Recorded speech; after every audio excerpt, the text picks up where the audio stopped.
આ તરફ અમદાવાદના બાપુનગરમાં નજીવી બાબતમાં વેપારી પર હુમલો કરાયો। કાપડના વેપારીએ ટેમ્પો હટાવવાનું કહેતા આરોપીઓ ઉશ્કેરાયા અને વેપારીને લાકડી સહિત ગળદાપાટુનો માર મરાયો। આરોપી જીગર, વિકી દેસાઈ, કેડી સાવધારિયા સહિત 5 શખ્સોએ વેપારીને માર માર્યો। વેપારી મનુભાઈ ભદ્રેશિયા બાપુનગર પોલીસ સ્ટેશનમાં ફરિયાદ નોંધાવવા પહોંચ્યા। વેપારીને માર મારવાનો બનાવ સીસીટીવી કેમેરામાં કેદ થયો। આરોપીઓ અવારનવાર વિસ્તારમાં દાદાગીરી કરતા હોવાના આરોપ છે। બાપુનગર પોલીસે 5 શખ્સો સામે ફરિયાદ નોંધી છે તેમજ આરોપીઓની ધરપકડ કરવાની કાર્યવાહી શરૂ કરી છે।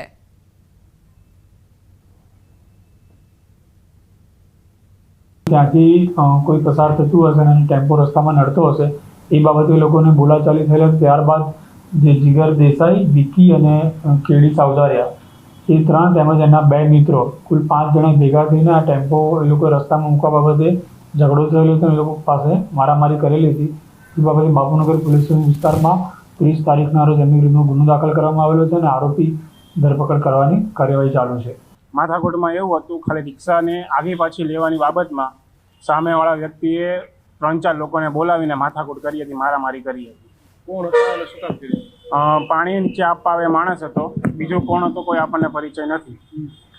શું નામ છે એનું? એકનું નામ જીગર છે, એકનું વિકી દેસાઈ અને એકનું કેડી સાવધારિયા। હવે આગળ વાત અનરાધાર વરસાદની આગાહી વિશે।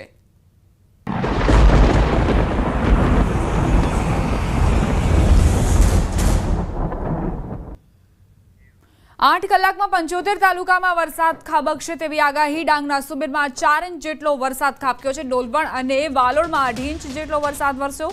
સુરતના મહુવામાં 2 ઇંચ જેટલો વરસાદ, આહવામાં 1.5 ઇંચ વરસાદ નોંધાયો છે। તો વરસાદના આંકડા સામે આવ્યા છે। 8 કલાકમાં 75 તાલુકામાં વરસાદ વરસ્યો। ડાંગના સુબીરમાં 4 ઇંચ જેટલો વરસાદ, ડોલવણ અને વાલોડમાં 2.5 ઇંચ જેટલો વરસાદ ખાબક્યો। આ તરફ 4 વાગ્યા સુધી રાજ્યભરમાં વરસાદની આગાહી કરાઈ છે। 3 જિલ્લામાં વરસાદનું રેડ એલર્ટ અપાયું છે। ડાંગ, નવસારી, વલસાડમાં રેડ એલર્ટ, તો 10 જિલ્લામાં વરસાદનું ઓરેન્જ એલર્ટ અપાયું। સાબરકાંઠા, બનાસકાંઠા, અરવલ્લીમાં ઓરેન્જ એલર્ટ, મહીસાગર, પંચમહાલ, દાહોદમાં ઓરેન્જ એલર્ટ, તો આ સિવાય છોટાઉદેપુર, નર્મદા, સુરત, તાપીમાં પણ ઓરેન્જ એલર્ટ અપાયું છે। અમદાવાદ સહિત 20 જિલ્લામાં યલો એલર્ટ અપાયું છે। ગુજરાતમાં આજથી ભારેથી અતિભારે વરસાદનો રાઉન્ડ વરસશે। વરસાદ અંગે હવામાન વિભાગની આગાહી। આજથી 7 દિવસ ભારેથી અતિભારે વરસાદની આગાહી છે। 10 જિલ્લામાં ઓરેન્જ એલર્ટ અપાયું છે। ભારેથી અતિભારે વરસાદ થઈ શકે છે। આજે બનાસકાંઠા, સાબરકાંઠા, ગાંધીનગર, અરવલ્લી, મહીસાગર, દાહોદ, તાપી, ડાંગ, નવસારી, વલસાડ ઉપરાંત દમણ અને દાદરાનગર હવેલીમાં ભારેથી અતિભારે વરસાદ થઈ શકે છે। તો 13 જિલ્લામાં આજે ઓરેન્જ એલર્ટ અપાયું છે। અમદાવાદ સહિત 13 જિલ્લામાં, જેમાં અમરેલી, ભાવનગર, પાટણ, મહેસાણા, ખેડા, આણંદ, પંચમહાલ, વડોદરા, છોટાઉદેપુર, ભરૂચ, નર્મદા, સુરતમાં ભારે વરસાદની શક્યતા છે। આજે અમદાવાદમાં કેટલાક ભાગોમાં વરસાદ થઈ શકે છે। 7 દિવસ માછીમારોને દરિયો ન ખેડવા તાકીદ કરાઈ છે। आने वाला अगले 7 दिन तक दोनों क्षेत्रों में, गुजरात क्षेत्र और जो हमारा सौराष्ट्र का रीजन है, इसमें वाइड स्प्रेड बारिश का पूर्वानुमान है और लाइट टू मॉडरेट कैटेगरी में, और हेवी रेनफॉल का भी वार्निंग दिया गया है, दोनों क्षेत्रों में है। सौराष्ट्र कच्छ के लिए अगले 7 दिन हेवी रेनफॉल का वार्निंग आइसोलेटेड प्लेसेस में दिया गया है, और जो गुजरात रीजन में अगले 2 दिन मतलब 2 तारीख और 3 तारीख के लिए heavy to very heavy isolated places में, और जो 4 तारीख के हेवी रेनफॉल का वार्निंग आइसोलेटेड प्लेसेस में दिया गया है, और जो डे 4 से लेकर डे 7 तक इसमें वेरी हेवी का फिर वार्निंग आइसोलेटेड प्लेसेस में गुजरात रीजन के लिए दिया गया है 5 तारीख से लेकर 8 जुलाई तक। સમાચાર તાપીથી ઉપરવાસમાં ભારે વરસાદને લઈ તાપીની ઓલણ નદી ગાંડીતુર બની। ડોલવણ તાલુકાની પાંચોલ આશ્રમ નજીકથી વહેતી ઓલણ નદીના દ્રશ્યો જુઓ। ડાંગ સહિતના વિસ્તારોમાં ભારે વરસાદને લઈને ઓલણ નદીમાં પાણીનો તેજ પ્રવાહ જોવા મળ્યો। ગત વર્ષે ઓલણ નદીના પૂરે ડોલવણ તાલુકાના વિસ્તારોમાં ભારે ખાનાખરાબી સર્જી હતી। ગત વર્ષે પંચોલ આશ્રમમાં પણ પાણી ભરાઈ જતા વિદ્યાર્થીઓનું રેસ્ક્યુ કરાયું હતું। ડાંગ જિલ્લામાં મોડી રાત્રે ધોધમાર વરસાદ ખાબક્યો। વઘઈના ઝાવડા ગામમાં ફરી પાણી ફરી વળ્યા। રોડ રસ્તા પર પાણી ફરી વળતા જ લોકોને પરેશાની થઈ। કોઝવે પર પાણી ફરી વળતા વાહન વ્યવહાર ઠપ થયો। જીવના જોખમે કોઝવે પાર કરતા દ્રશ્યો જુઓ।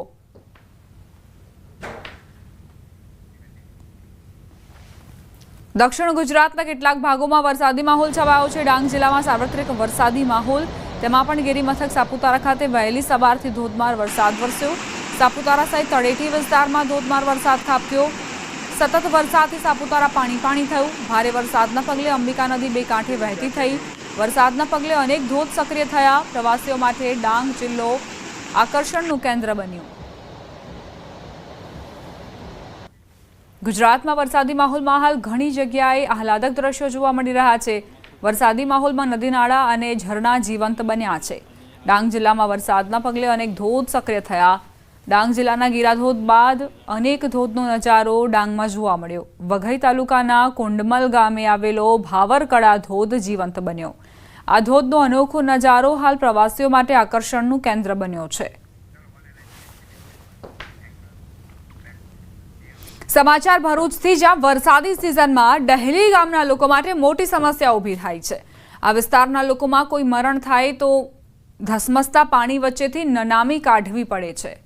વાલિયા તાલુકાના ડહેલી ગામના લોકો પુલિયાના અભાવે ધસમસતા કીમ નદીના પ્રવાહમાં નનામી લઈ જવા મજબૂર બન્યા છે. આ વિસ્તારના રહીશોના મતે છેલ્લા ઘણા વર્ષોથી વાલિયા તાલુકાના ડહેલી ગામમાં વસતા આદિવાસી સમાજમાં ચોમાસામાં કોઈ વ્યક્તિનું નિધન થાય તો ગ્રામજનો માથે હાથ નાખી વિચારમાં પડી જતા હોય છે. કારણ કે ચોમાસાની સિઝનમાં કીમ નદીમાં ઘોડાપૂર આવતા મરણ પ્રસંગ મુશ્કેલ બની જાય છે. ખાસ કરીને અંતિમ સંસ્કાર માટે નદી ઓળંગવી અતિ કઠિન બને છે. આ સ્થિતિમાં પણ ગ્રામજનો કમરસમાં પાણીના પ્રવાહમાં જીવના જોખમે નદી પાર કરી અંતિમ ક્રિયા માટે જાય છે. મંગળવારની સાંજે કેડસમાં કીમ નદીમાંથી નનામી લઈ જીવના જોખમે લોકો પસાર થતા નજરે પડ્યા. આ અંગે ગ્રામજનોએ અનેકવાર ધારાસભ્ય, ગ્રામ પંચાયત અને તાલુકા પંચાયત સહિત ઉચ્ચ કક્ષાએ પણ રજૂઆત કરી છે, પરંતુ તેમની માંગ હજુ સુધી સંતોષાઈ નથી. તો અમારે સ્મશાન છે નદીની પાર છે, પેલી બાજુ કીમ નદીની પાર. હવે અમારે નદીમાં પાણી આવી ગયેલું હોય તો અમારે એટલી બધો પ્રોબ્લેમ થાય છે. નનામીને પેલી પાર લઈ જવાની, સ્મશાનમાં લઈ જવા માટે અમને એટલો બધો પ્રોબ્લેમ થાય છે. અને વર્ષો થઈ ગયા આ પ્રોબ્લેમ, બધી જગ્યાએ રજૂઆત કરી તોય એનું કોઈ નિરાકરણ આવતું નથી. અમારે સામાન્ય એક નાળા જેવા પુલની જરૂર છે, તોય એ કોઈ બનાવી શકતું નથી અહીંયા ગાડી. તો ચોમાસાની સિઝનમાં ધોધ, ઝરણા, નદી નાળાથી દૂર જ રહેજો.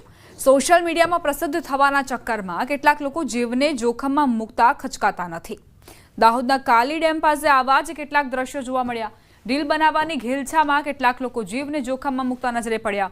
રીલ અને સેલ્ફી લેવા માટે કેટલાક લોકો ધસમસતા પ્રવાહમાં પહોંચી ચૂક્યા હતા.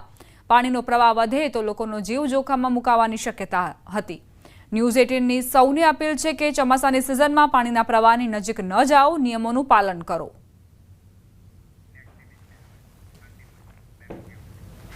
વરસાદ બાદ કચ્છમાં પ્રકૃતિ સોળે કળાએ ખીલી ઉઠી છે. ભુજની આન બાન શાન સમા ભુજિયા ડુંગર પર લીલોતરી લહેરાઈ.